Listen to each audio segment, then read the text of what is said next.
first of all, let me welcome everyone to this Women in Credit International Women's Day webinar. We're delighted to see everyone, and I'm delighted to be joined by Laura Brown, Neil Jinks and Paula Swain, and I will give them a little introduction in a minute.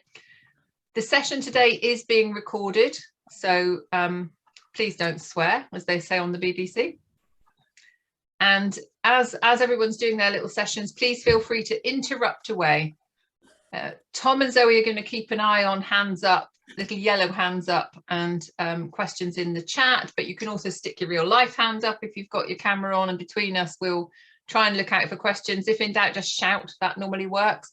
But it's a little bit annoying with Zoom because you're kind of going over onto 3 pages, so I can't see everyone. So I'm going to keep flicking just so I can see everyone's face, because it's nice to see everyone.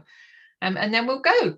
So happy International Women's Day. We were just saying before everyone was joining, what a lovely thing to celebrate, and it really seems to have captured the imagination. It's just a joyous occasion, isn't it? And it feels very inclusive rather than exclusive. And it's nice to see that we've got several non-international women on the call today, and I think that's just a really lovely thing. So welcome. So without further ado, I'm going to introduce you to our first friend, which is Laura Brown. Laura works for Saint-Gobain, and Laura's just going to spend a little bit of time telling you about her life and her journey in credit. So I'll hand straight over to Laura. Brilliant. Thanks, Sue, and thank you for having me on to come and talk to everybody today. So I'll share my story and kind of my career journey so far. So I left school at 16 and I actually did an apprenticeship for an MVQ level 2 in hairdressing. That's what I went into after I left school. I really enjoyed like the customer interaction and the creativity side of things. So I think that's what kind of like led me into that career path. And I worked as a hairdresser for 4 years and then just decided that I wanted to change. And I thought I'd go out and get a job in an office. So I applied for a role as an admin assistant with a transport company, worked there for about a year, and that was where I kind of fell into credit control. The lady that was doing the credit control at the time, she left, and I just thought, oh, I'd like to give it a go and see. So I did, and just really enjoyed it, obviously contacting the customers and chasing the debt, and that's where the kind of my passion for credit control started. So I wanted to progress a little bit further and joined a refrigeration company, and it was there that I first learned about the CICM.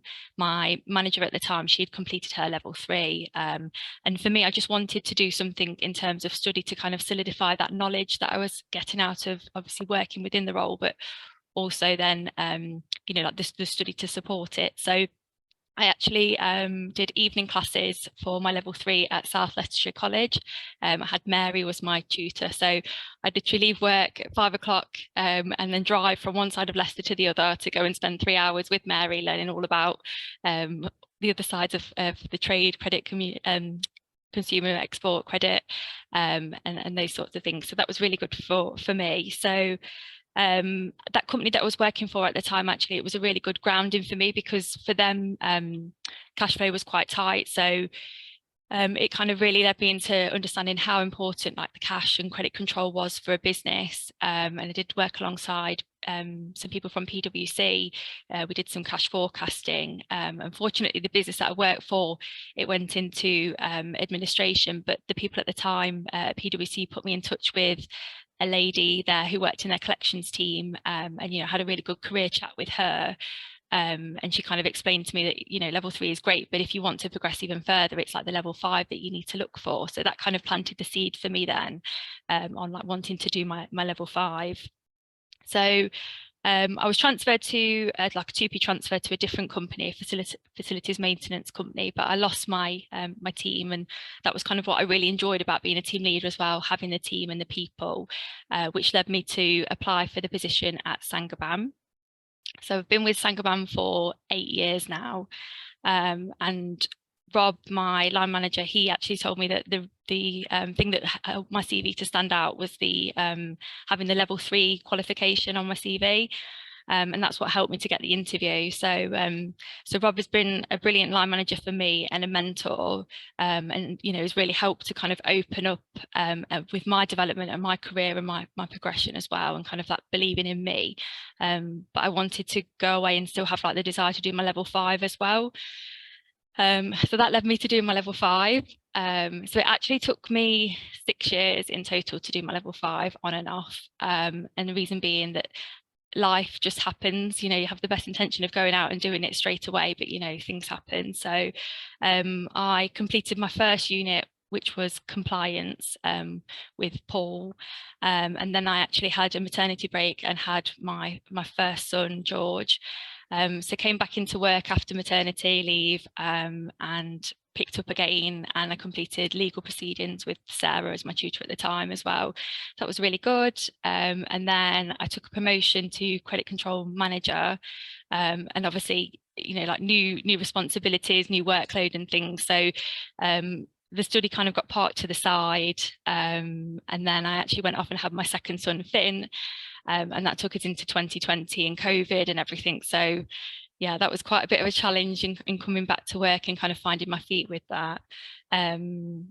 So when I returned to work at the beginning of 2021, obviously it was like the new normal and kind of finding your way through like what it was working from home. And I was put forward actually by our SSC director at the time to become a founder member of the Women's Network. So within Saint-Gobain, they have a network for women to look at trying to help us with just raising the profile for women within the business, obviously within the construction industry itself as well.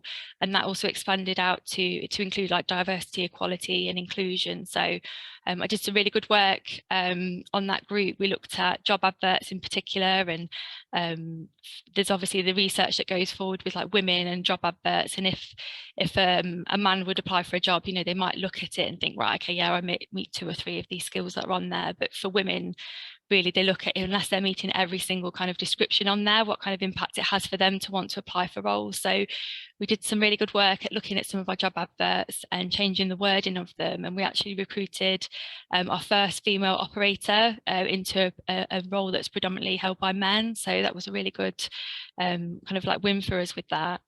And through the Women's Network, I actually linked up with a mentor because I wanted to kind of, just talk about myself and my progression. And she was the one that kind of pushed me to say, right, okay, you need to get your level 5 done. So the next day I went off and signed up and to continue with my level 5.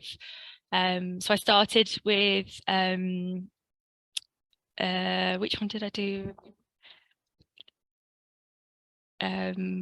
Strategic planning with Brenda. Sorry, it went blank then. So I had Brenda to do strategic planning, and that was a real challenge because having 2 children as well and trying to juggle, I think we put so much pressure on ourselves sometimes to do all these different roles of being a mum and a wife and running a home and having a job and having a life and trying to eat healthy and exercise and all these other things, that where you kind of find that time to be able to put yourself into the study. So I really did have to kind of like beg, borrow and steal the time, but my husband was a really good support as well. So we'd alternate weekends. So I'd spend one weekend was like my study weekend, so he'd take the children out of the house and then I could work on my assignment and reading, and then the other weekend was obviously he'd be either working or doing something for like his hobbies and things. So that really helped. I found that I was having to, in the evenings, I put my children to bed and I'd spent my time reading and looking at the other textbooks and bits and pieces, and kind of like just trying to fit that in around my life. So past that module with Brenda, and then I went straight into it and finished off because I thought if I break now again, just to keep it going with the momentum. So I came full circle and finished with process improvement with Paul. And it has been a challenge, obviously, trying to fit that in around like myself and work and being a mum and having a family. But for me, the knowledge and the confidence that I've gained from doing those modules, these last 2 in particular, has really helped.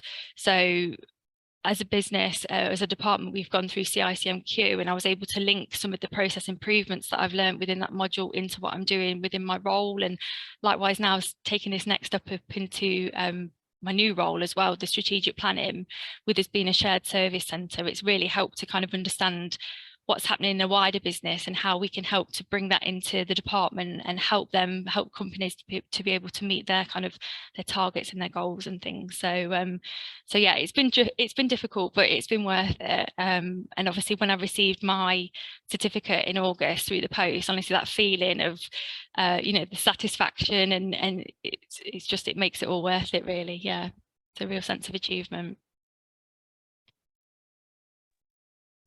That's brilliant, Laura. I think, hold on, I've just seen that Jules has said, it's great to hear so many influential women in your career and learning journey, Laura. You make a good point about us trying to be things to all people. So pleased you took action to put your needs into the heady mix. So that was absolutely brilliant.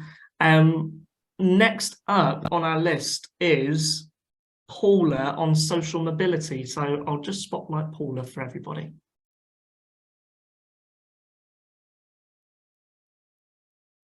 Can you see me? Oh, hiya. Happy International Women's Day, everyone. It's a delight to be here. I just wanted to start off by saying massive congratulations to Laura there for a fantastic presentation. In the preparation for today's meeting, Laura was saying that she was nervous, and I think we can all agree that she showed no nerves there.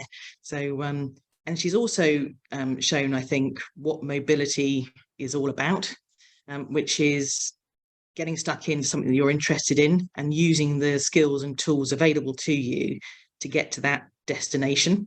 It's really strange looking at yourself on the screen, actually, isn't it, when you're sort of when you're spotlighted? But yeah, I think that's what mobility sort of means for me. So we talk about social mobility, and in preparing for this session, I was trying to think, what does that actually mean for me? And it's about reflecting on my journey to where I am as a partner in a law firm looking after a large team in debt recovery litigation for our clients and corporate clients, and how I can help others on that journey. So, and to learn from what I've learned over the years. And it hasn't been a straightforward pathway to get to where I am today. So I was reflecting on how I got here. So I'll start with that story, if I may. So my parents both left school at the earliest possible opportunity, and the success that they achieved, they did so without higher education. So as a child growing up in that family, and being taken to South Africa in the first place, and then Botswana to a small primary school in the middle of the Kalahari Desert, where I was the only white female in the classroom, was quite a challenging environment to grow up in. But it gave me lots of can-do attitude in terms of, if you want something, like you want to make some friends and you don't really know how to, then you just have to go for it and throw yourself right in. And it also gave me a sort of entrepreneurial attitude, an ability to cope with change, and a resilience. And then when I came back to England after being in Africa and starting my secondary education and looking ahead to my career, my dream was actually to be a diplomatic servant and to work for the Foreign Office. And you can probably guess why, because I was overseas at the time, and that's what my experience was. But over the years, I started to be more influenced by the potential of working in the law. And mainly that came about from role models on the television. For those of us who are old enough to remember the program LA Law, based in Los Angeles law firm, some very powerful women in that program. I thought that looks great, really independent, strong-minded. And I thought, that's me, that's how I feel about myself. I had absolutely no idea how to get from here to the actual reality of being a lawyer. There were no lawyers in my life. There were certainly no female lawyers in my life. And with the sort of upbringing I've described, and I was an optimist, I thought, that's fine. If I set my goal of being a lawyer, I'm just going to go out there and achieve it, and I'll do whatever it takes to make that happen. Really having no idea. So I think you could probably best describe me as hoping for the best in terms of my attitude and my approach, and expecting fairness and a level playing field throughout that entire journey. That's not kind of what happened. I sort of bumbled my way through. I got to the end of my GCSEs and didn't really perform very well. And I thought, well, that's the dream over there in terms of having a professional career. But I realised from speaking to a friend who was going to another school to do her A-levels, that perhaps I needed to make a big change. And that change was to move from the school I was at, to move to a different school and have a different group of people around me and a different group of friends. So having had that upbringing in Africa where things were just thrown around and we moved from place to place, I wasn't scared of taking on that change. So I made the decision to go to a different school for my A-levels. And that's where everything changed. Suddenly I had a peer group around me who were aspirational. They were talking about going to university. They were talking about how to apply to university. And they were able to equip me with the skills to think about, actually, how do I make this happen? I also had a different group of teachers who were also aspirational.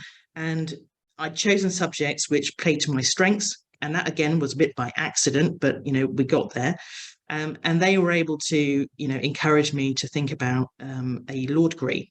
So I was like, yeah, great, I'm set fair, I'm going in the right direction. But of course, it's not that, that straightforward.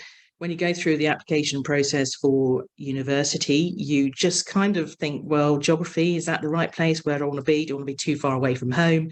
Rather than thinking, is this the right university for me, for the degree that I've chosen, and how will that equip me to go into the world of work?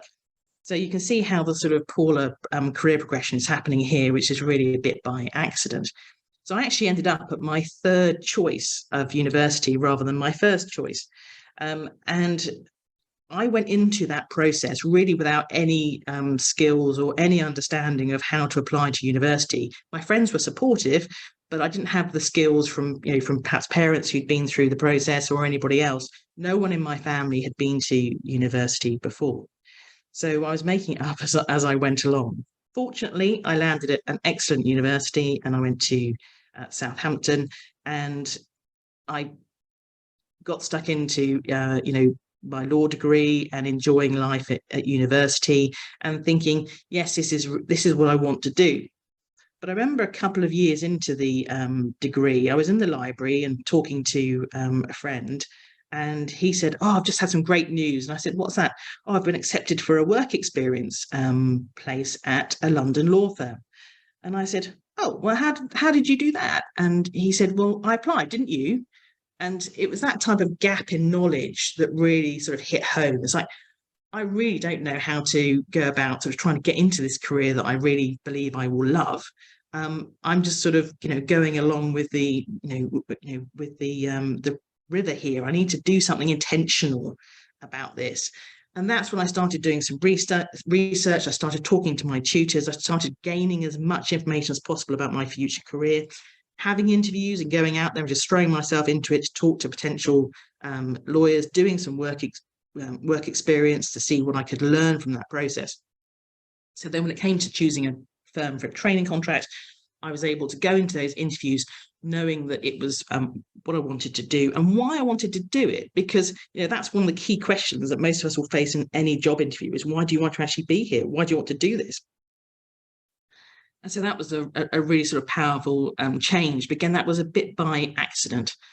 And so I reflect on those things now when I'm talking to younger students who want to have a career in the law, and really encourage them to use all the resources available to them. And particularly if they come from a background where they don't have anybody who's been to university before and they've never met a lawyer or had any experience, is to encourage them to seek those opportunities as much as possible. I remember talking to my politics teacher when I was doing A-level after I got my place at university to read law. And he said to me, why did you choose law? Why didn't you think about politics with international relations and actually have a really nice time at university rather than spending your time in the university library reading law books?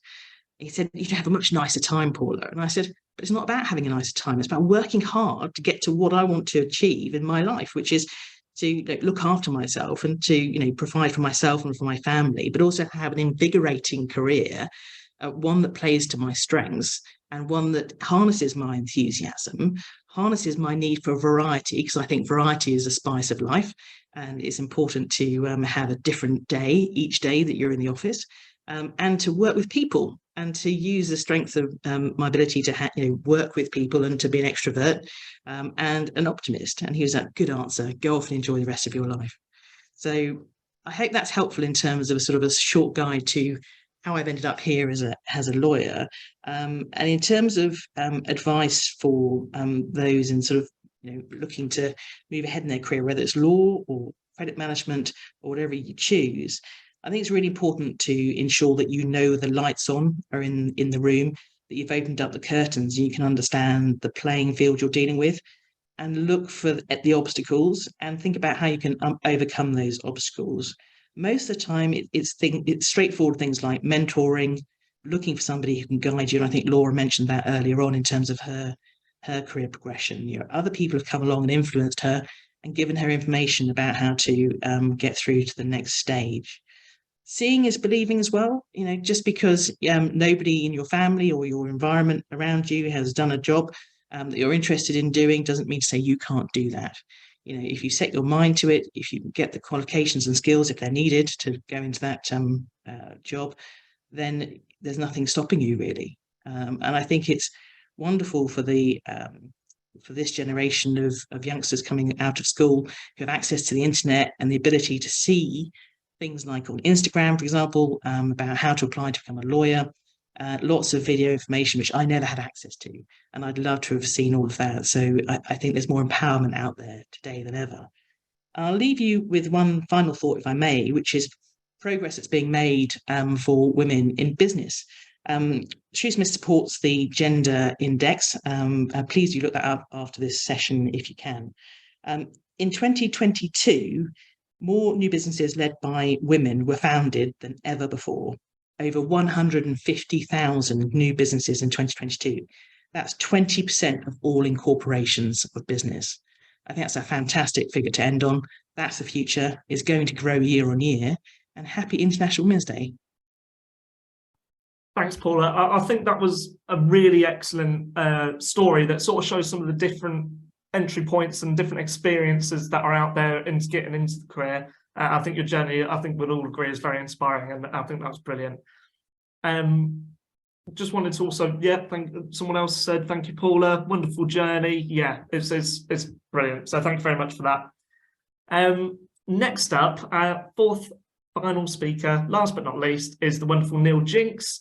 He'll be speaking on imposter syndrome, which I think is an excellent topic to be discussing today. So take it away, Neil. Thank you, and happy International Women's Day to everyone who's here today. And I'm proud to be an ally to all women working in credit and collections. And I've worked with some really strong women over the years. So I'm really proud to be an ally. And, some people will say that, women are in the minority. And as a gay man, I feel like I'm in another minority group. And I guess over the course of my career, at times I've been treated differently because of being gay. And, I expect a lot of women feel that they've been treated differently for being a woman. And I can certainly relate to some of the issues that you can face in the workplace. And my story started at school, really, that I absolutely loved a course at school, Business and Information Studies at GCSE level. And from a very early age, I wanted to own my own business. Even as a 6 or 7 year old, I took over my father's shed, turned it into the corner shop. I'd take stuff from the house to the shed and I'd put prices on it and sell it back to the family and whatever. So that was always the dream to have my own business, and just loved, being involved in business in any way, really. And as part of the course, we set up a tuck shop at school, which was highly successful. And another part of the course was to actually apply for a job with a local law firm. And this was towards the end of our school years. And I said to the teacher, I've got no plans to go into work right now. I wanted to go to college or university. And she said to me, Neil, it's just an exercise, filling an application form in, doing your CV, going for an interview. if you decide not to take the job at the end of the day, that's fine. You can do what you like. But I had to go through this exercise. And so I filled the form in, created my CV. I was invited for an interview. And the interview was quite strange, really. It was with two office managers, and I struggled to get a word into the conversation because it just felt like they were just talking at me. And I guess they'd already made their decision based on paper and wanted to offer me the job. And, you know, back then, 35 years ago, we didn't have mobile phones. But by the time I got home, you know, that there was a phone call to say, you've got the job, would you like it? So I took the job, and I thought, I'll just do this for the summer, you know, make a bit of cash, and then I'll run off to college or whatever.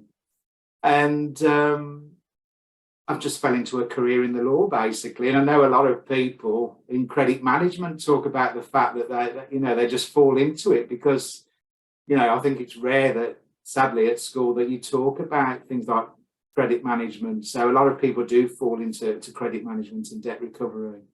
So anyway, this job was literally as the office junior, you know, so a long time ago, 35 years, showing my age now, age 16 then.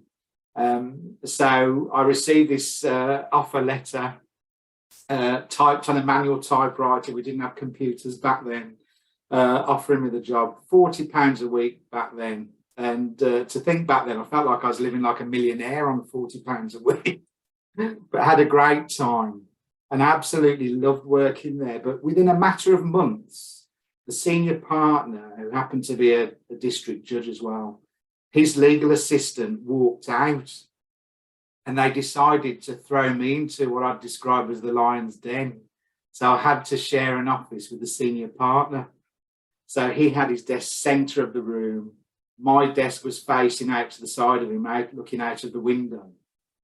And, you know, he was a tough boss, he really was. But back then, it wasn't as fair as it is today, really. So, for example, in his eyes, he saw me as his court runner. And literally, if I walked out of his office, he would chase after me, pin me up the wall and say, "You don't walk, you run." So, you know, it was, you know, I suppose like a baptism of fire. But this guy really knew his stuff. He gave me the best grounding I could have wished for in the law and debt recovery. So, you know, I'd never regret my time there. But it was a tough time. You know, the other story that springs to mind is the telephone would ring in the office, he would answer it, and someone might ask him a legal question. And he'd bang the desk, indicating to me that he wanted me to pick a book off the shelf. And in the early days, hundreds of books on the shelf, as Paula knows, and I've got to decide which of those 100 books he wants, you know. And over time, I got to realise that it was either the green book or the white book, the green book being the county court rules, I think the white book, you know, the high court rules.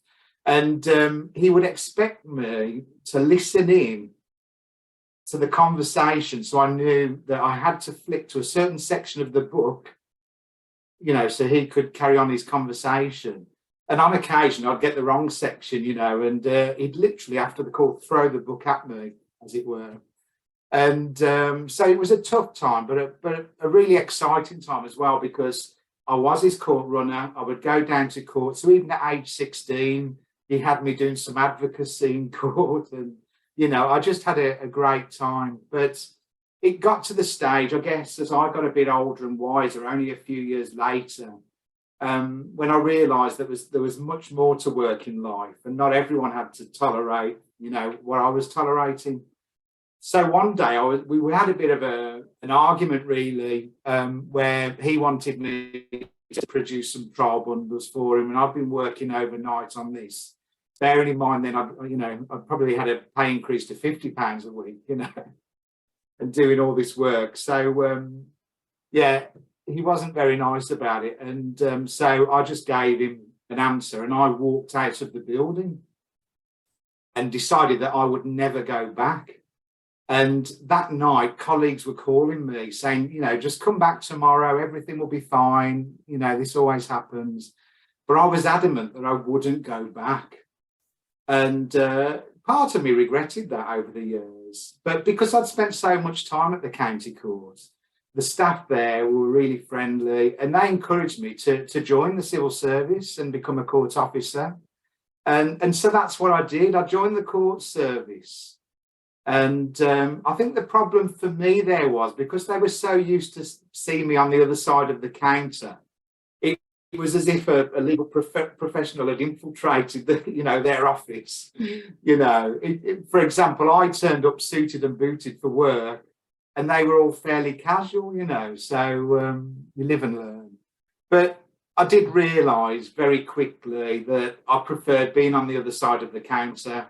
I wanted to continue my career in the law. And funnily enough, the young lady that replaced me happened to come to my counter at court, and she'd already moved on somewhere else very quickly. And she introduced me to that firm, which was a leading law firm. And I think at age 21, I became a manager in a leading law firm in debt recovery. And from there, one thing's just led to another. It just feels like stepping stones to me. Back when I used to literally run a debt recovery caseload, it wasn't my job then to bring in the work, as it were, as a youngster. If the work dropped off, I'd look for another job, and often something would come up. And as I say, one thing's led to another. But I talk about imposter syndrome because perhaps because of how I was treated at the front end. And don't get me wrong, it wasn't all bad. We did have some good times as well. But ever since then, I feel like I've suffered from imposter syndrome in a way, up until very recently, where I've sort of got my head around it. I mean, over the years, I've had some fantastic business and life coaching, mainly from a lady called Estelle Reed, who recently published a book on imposter syndrome. But for those of you that don't know, it's where, for me, my career went from being the office junior in the law firm to becoming a director in a global legal business. So you sat in the boardroom thinking, what am I doing here? I'm the office junior. I don't belong in the boardroom, And it's overcoming that, isn't it? And so it's all about not feeling good enough, that you don't belong in the position where you are, you don't deserve the job or the promotion, the book deal, the seat at the table, whatever it might be. And, I can see that, it's particularly prevalent amongst women. I've seen surveys out there where 75, 80% of women have said in these surveys that they've suffered from imposter syndrome. And some people don't like the fact that it's been labelled as imposter syndrome, but it is what it is. But, you feel like a fraud. You devalue your own worth, you undermine your own experience and expertise. But I'm pleased to say in recent times, I've got to the stage where I've overcome it to an extent. I still suffer it, but I manage it very well. And I think an important part of it is listening to your own inner voice, your own thoughts, because in recent times, I've discovered meditation, which has given me so many life lessons. And we all have random thoughts coming to our head, good and bad. But I guess in recent times, I've started to manage those thoughts. And, where something silly comes into your head, you can just let it go. You don't have to accept that that's the fact is you are an imposter. That comes into your head and you think, don't be daft, Neil. That's not true. Look at the evidence. I mean, Paula will know as someone that recruits people or promotes people that you're not going to promote people or recruit them if you don't think they're worthy of that job at the end of the day. And so an important exercise for me has been to look back at my career history, look at my achievements, and when you add all that up, I think it's really important to measure yourself. Don't be completely reliant on other people assessing your performance. Ultimately, my belief is everything starts and ends with you as an individual. So it's so important to be self-aware and be confident in yourself and, your skills and abilities. You know, so if you are in doubt, make a list of what you've achieved. I mean, even looking at your LinkedIn profile and looking at your history, if you've been around some time. Another thing I heard recently was someone said, you know, say your name out loud. And it's quite funny. My young son often hears me on calls where, you know, I'll introduce myself as Neil Jinks, and he literally does an impression of me. But I find that quite funny. But it sort of makes me realise that, you know, you are a professional, you are having these meetings and whatever. And when you listen to some famous people, they will always add their own name into a comment about themselves. So that's what I'm talking about. Be proud of who you are. So use positive affirmations, own your accomplishments as women. You know, it's a lot of women will say that their success is down to luck, you know, hard work, but, you know, they've help from others. And those things might be true, but a lot of it is down to you as an individual. And, you know, I think you need to embrace and celebrate your uniqueness as an individual. What I love in teams is that you're bringing together a group of individuals who generally all bring something different to the party.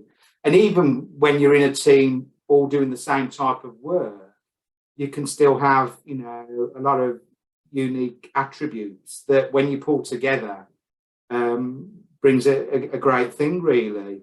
But I think if you're concerned about your journey, your career path, sometimes it's good to sort of map it out.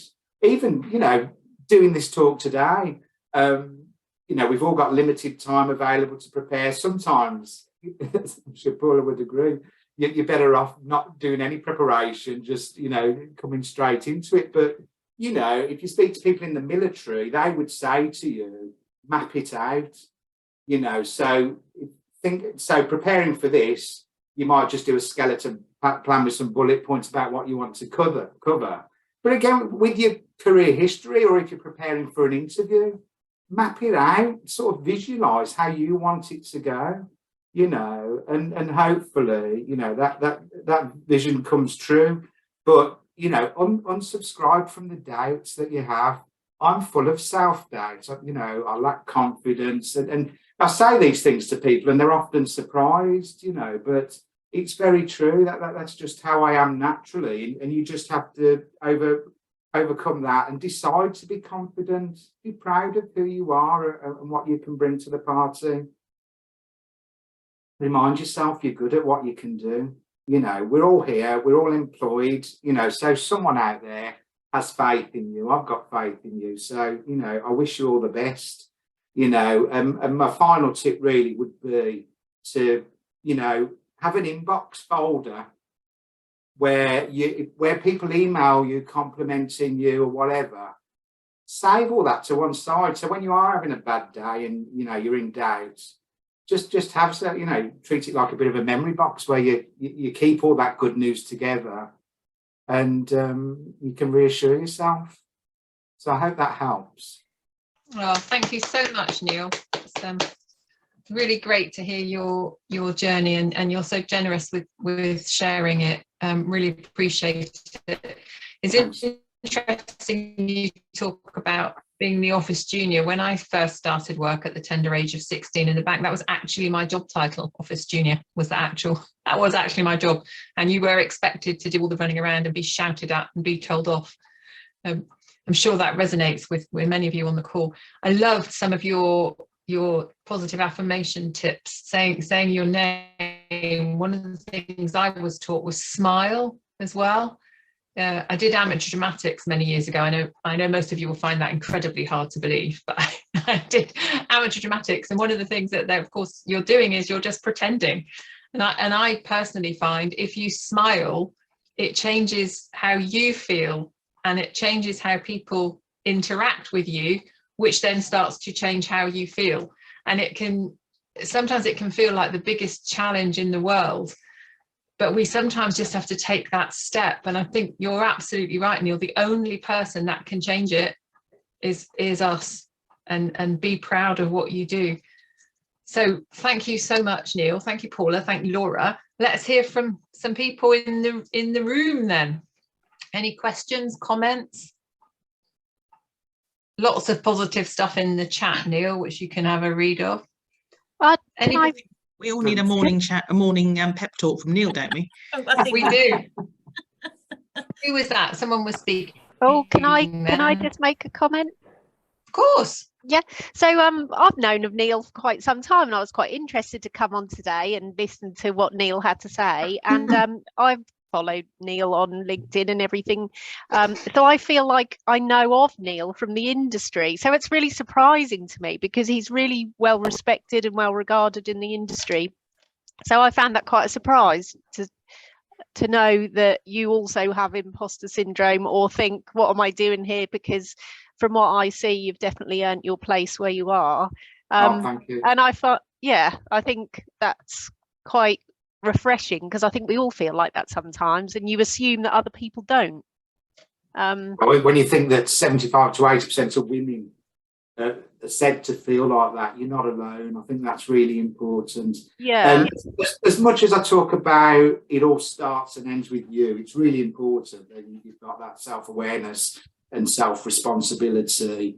It's so important as well to, have your support network. Paula talked about mentors and, just bringing out the best in each other, really. I love Sue's point about smiling, because through meditation, that encourages you to smile as you meditate, because as Sue said, you instantly feel better.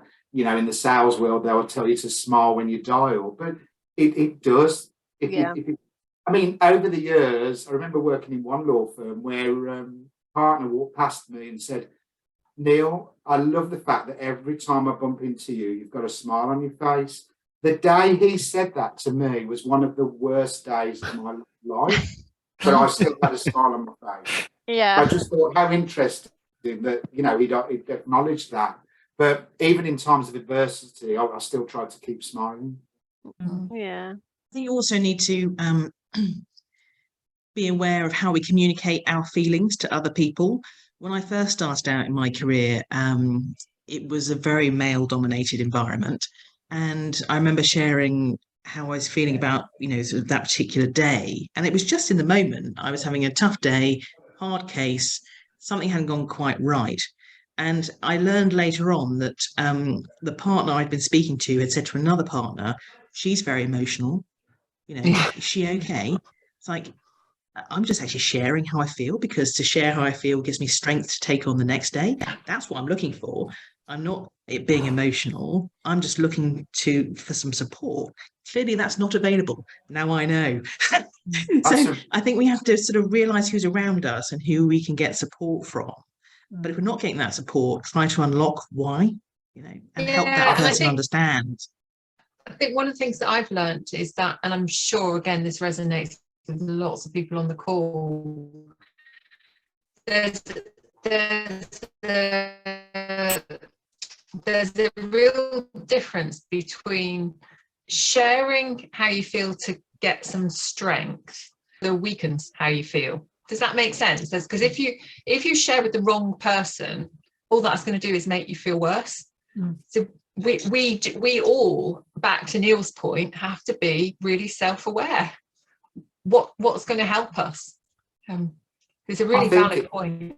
I think it takes great strength as well, as Paula said, to share how you're feeling. I shared with one of our directors today how I was feeling first thing this morning.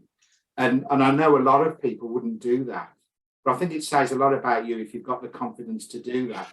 But as we all know, if you do that to the wrong person, it can be misinterpreted. And I'm not a woman, but as a minority, it makes me think of experiences I've had in the workplace where I've been excluded from things because of my sexuality. The simplest example I can give is, "Neil, we're off to the pub. You won't want to come with us because we're going to watch the football." Am I not allowed to be a football fan? That kind of thing. But I know women will have experienced similar situations. It's just outrageous in this day and age. I mean, I think that especially, I mean, we've got 64 people on this call. And, you know, I would suspect every single person on this call has at some point in their career or their life had imposter syndrome. And I know I have it. And especially, you know, when I sort of think back at some of the things that I've dealt with, and then I look back at what I have achieved and think, how on earth did I get to where I am today? But it's also having the confidence, and it's a very hard thing to talk about yourself and to talk, you know, about what your achievements are. And we have that really difficult conversation with our own mind. I know that when I've had to, you know, I've been nominated for an award recently, and I had to put a piece about me, and it took me days, absolute days, to put something together. Yet my PA said to me, oh, I can write you one up in about, you know, 10 minutes about all your achievements. But it's hard for you to accept and acknowledge your own achievements, and we need to learn to love ourselves more to accept those achievements. And, you know, and I just think that nowadays, and I hope, Neil, you know, can confirm what I'm saying here, is that we are a lot more open than we were a couple of years ago. And even when I started out in the 90s, and there was a lot of men I worked with that used to call me the little woman. And I mean, in this day and age, you couldn't even begin to imagine that somebody would dishonor and disrespect your own ability and you as an individual with comments like that. But it happened. But I grew from that, and I became more confident with myself. Some people may confuse confidence with arrogance, especially when it comes from a woman.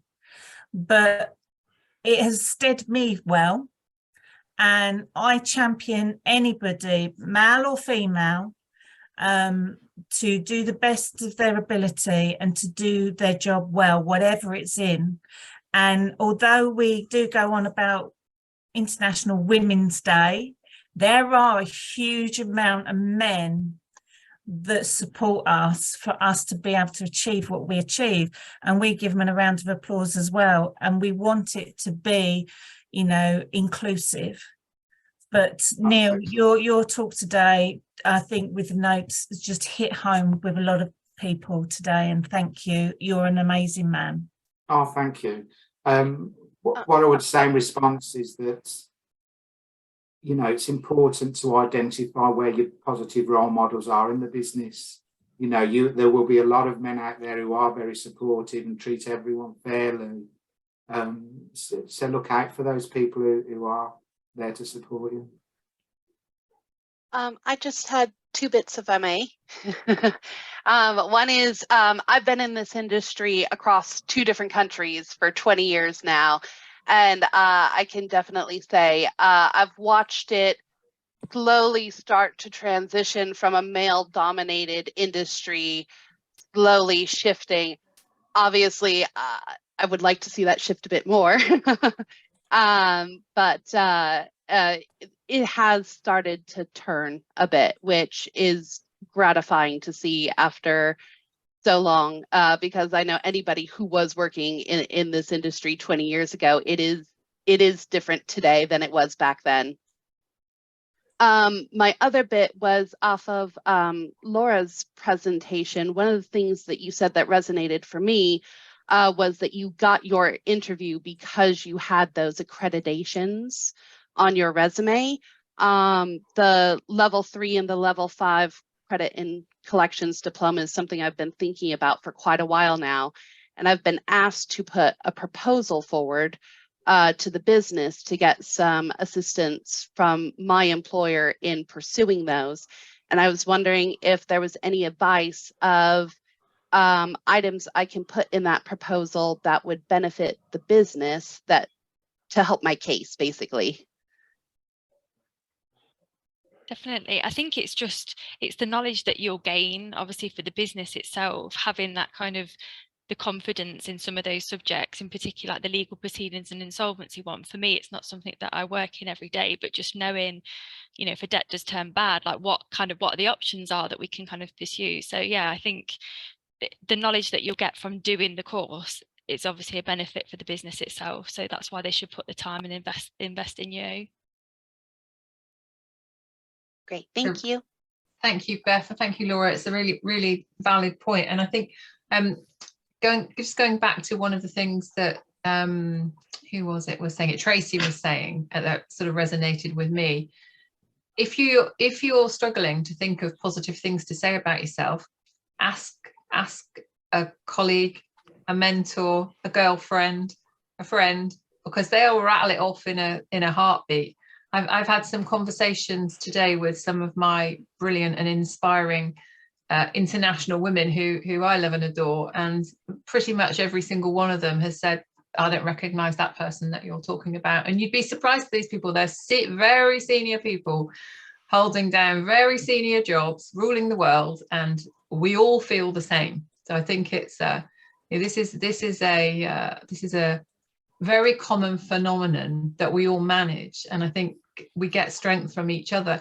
And I think the other thing, to Beth's point about the industry changing, what I've really noticed in the industry, and let's not forget we've got some fabulous men on this call as well, it's not all about the women, is that there is much more acceptance and appreciation and value of what we bring as individuals, regardless of what that is, whether it's a character type that's driven by your birth gender or your sexuality or whatever it is what you bring is what's valued now. And I really noticed that perhaps in the last 5 years, I would say, getting more of appreciation for people and what they can do and what they bring, and that difference that people bring. Intentional, Sue, as well, isn't it? Asking the question. I often say to my team, I don't know what it's like to stand in your shoes. Tell me. Tell me what I need to know to help you reach the best of yourself. And actually, when you ask someone a direct question, their often response is, they haven't been asked it before. So it's really nice to have that type of conversation. It's really empowering, and I encourage you to do it with all of your team members. And I think people like to be asked, even though, you know, we mightn't always know the answer. We like to be asked. We like to be included. And it makes every single one of us feel special if someone asks us something. So I think we need to be less shy about doing that as well. And we can all see the names of the people on this call if you flip through, and I'm going to make a huge assumption that every single one of us on this call would be very happy to be contacted by anybody on this call at any time. It's a great thing, and in the credit community and in the professional body particularly, this is our club, this is our gang, this is the place where we all get pleasure and joy and stress and heartbreak and overload and satisfaction and everything from this amazing industry we work in, that's about 50 different jobs in one, never a dull moment. So this is the team. I'm conscious that we've got 5 minutes left. Are there any burning questions, comments anybody wants to ask, raise? There's lots of lovely comments in the chat box. Neil, Paula, Laura, I hope you're having a read through those. There's some really lovely comments in there. Could I just say, for those that doubt themselves or, you know, have imposter syndrome or whatever, we're in a very challenging industry. We would not be as successful, and we are, because we wouldn't be in our positions if we weren't, without that inner confidence and ability to see it to the end and get the end game. So if you ever doubt yourself, know that people will look at you as if you've got 5 heads and not understand how you can keep your books under control or your DSOs down. And you can, because you have that strength, that I won't put a terminology because I'd like to be all inclusive, but like that strength that other people would not have. And it's like some people were born to be salesmen. Some people could say he were, you know, a lame duck. We have an ability that other people don't have. And that's why we are superstars. Boys and girls alike. Well said, Amanda. Superstars, every single one of you on this call. So I think that's probably a lovely note to end on, isn't it? Every single one of you is superstar. So thank you all very much for joining. Thank you, Laura. Thank you, Paula. Thank you, Neil. Thank you, Tom. Thank you, Zoe, for all your hard work behind the scenes. Thank you, all of you, for participating and being so generous with your time and information. And have a fabulous rest of International Women's Day. And let's do it all again soon. Be brilliant. Thanks, Sue. Take care, everyone. Much. Thank you. Bye, everyone. Bye, everybody. Bye.